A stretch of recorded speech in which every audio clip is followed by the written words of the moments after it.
What does it mean to be coachable? My name is Tobey from Training Business Pros.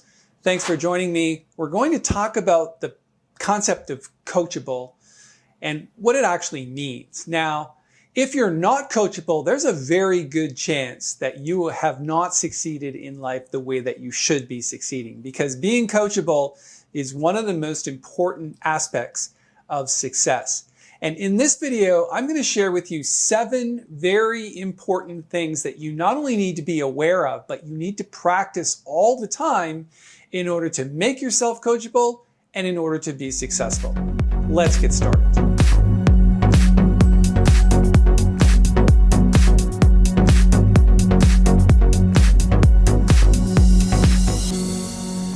Okay, so today we're talking about what it means to be coachable, and by the time you finish this video, you'll have not only a very good definition of what being coachable means, but you'll also know exactly what to do. Now, you want to stick around for all 7 points because each one is important, and by the time we get to the last one, you'll see just what you've been missing out on in life and the whole concept of being coachable and what it means to you. All right, let's get going. Here's a quick definition of what it means to be coachable.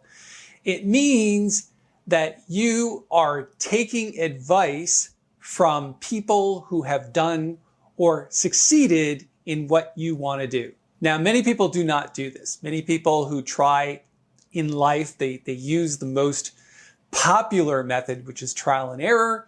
And the problem is they don't really know the errors that they're making, and they keep making the same mistakes over and over again. So these 7 tips that I'm going to give you are extremely important to develop a coachable mindset, because you want to be able to take advice from people who've done what you want to do, because that's a shortcut.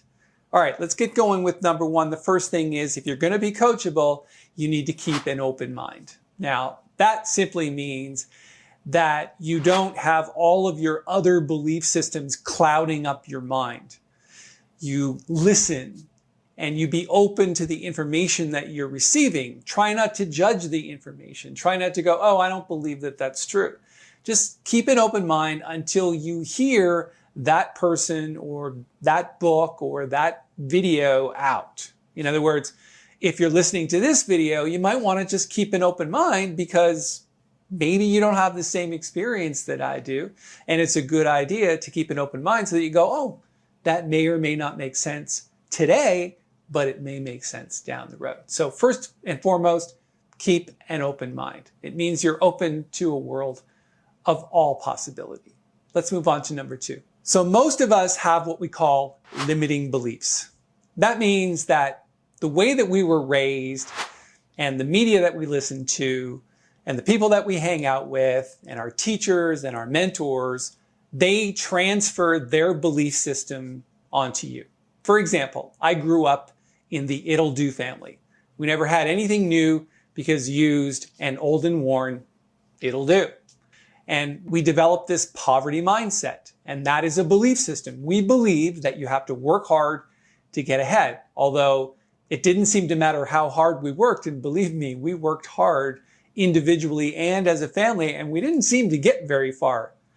And I was carrying that mindset into my life for many years. And then I realized that my belief system was clouding my judgment and closing off a world of opportunity. So what I would suggest is that you start clearing out limiting beliefs. Obviously, keeping an open mind is part of the first step to that, but it's more than that. You need to set aside your belief systems and maybe start believing something different. My personal, the way that I look at things is, if you change the way you look at things, if you change your belief around those things, then the things that you look at will start to change. Number 3, you want to become a learn-it-all versus a know-it-all.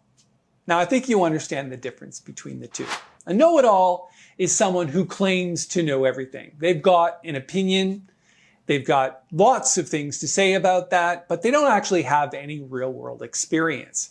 On the other hand, a learn-it-all is someone that not only keeps an open mind, not only is open to other belief systems, but is absorbing information at a dramatic rate.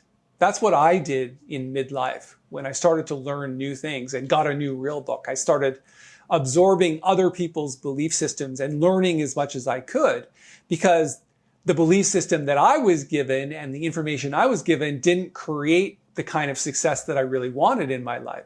So eventually I had to start learning. And since that time, I've become a true learn-it-all versus a know-it-all. Now, if somebody tries to share information with me and they don't have any experience with that information, I don't actually listen to that. That's like taking financial advice from somebody who's broke. Only take advice from people who actually have what you want and learn as much as you can from those people. That's what it means to be a learn-it-all. Number 4, you respect and appreciate the experience that other people have that you may not have. And that's really important. In life, we tend to, like I said before, do things by trial and error. But on the other hand, you look at people who are successful, and rather than trying to figure that out on your own, why not just respect their experience and appreciate what they have to share? For example, in this channel on YouTube, I'm sharing with you a lot of the things that I've learned that I didn't know early on in life. And since I've learned them from my mentors and teachers and trainers and coaches, I just thought, okay, well, I've had some success. I've earned the right to share information with you. And you should literally respect and appreciate that rather than going, yeah, I know that. Because every time you say that, you're a know-it-all, not a learn-it-all. Number 5, quit vibing. If you've never heard the term vibing, you might want to look it up on Google. There's a pretty good definition there, but essentially what it means is you're constantly saying things and putting other people down for their accomplishments or whatever. You're basically saying, that goof, what the heck does he know? Or that person's only successful despite themselves, or I hate those people because they're like this, or, you're constantly vibing. You're comparing yourself to other people and putting them down in order to prop yourself up. You're essentially a naysayer. You've got negative programming that basically puts other people in their place so that you can feel better about yourself. But that's called vibing. You don't want to be vibing all the time. If you're vibing, it means that you're absolutely closed-minded and you have a belief system that is not open to information from anyone. And quite frankly, my guess is if you're that person, you're not doing very well at all, and you won't do very well until you change. Okay, number 6. If you've heard about it, read about it, talked about it, and even formed an opinion about it, you don't know it. Only until you've done it and have a proven system and succeeded at it, do you even have the right to share that information with other people. Yet you don't do that. What do? You complain and you give your opinions to other people. Oh, this is the way things are, and this is the way things are.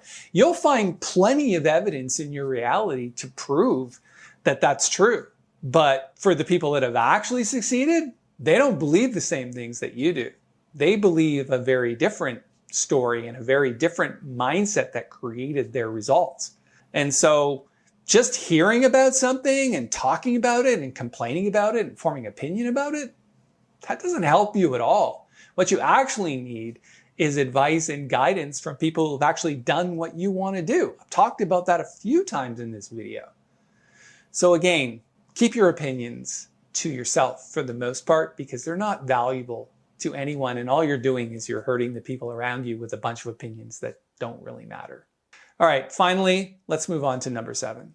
Whatever you want to do, be, or have in your life right now, that's your motivation for being coachable. Think about that for a second.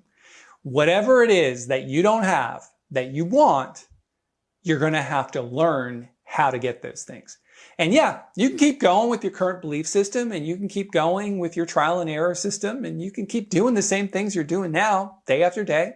You can keep hoping and expecting different results, but you know and I know that those are never going to come. So what you need is you need to keep a mindset of coachability. It's, yes, I'm open to learning. I'm open to hearing what experts and professionals and people who've actually succeeded have to share with me. I'm open to reading new things. I'm open to learning as much as I can to get the things in life that I currently don't have. That's your motivation for being coachable. And now what you know is if you're not coachable, then nothing will ever change. Oh, sure, things will change by accident, but those aren't the things you actually want. Think about that as you think about subscribing to this channel and maybe giving this video a thumbs up. That would be super cool. I look forward to seeing you in another video. Thanks for your time.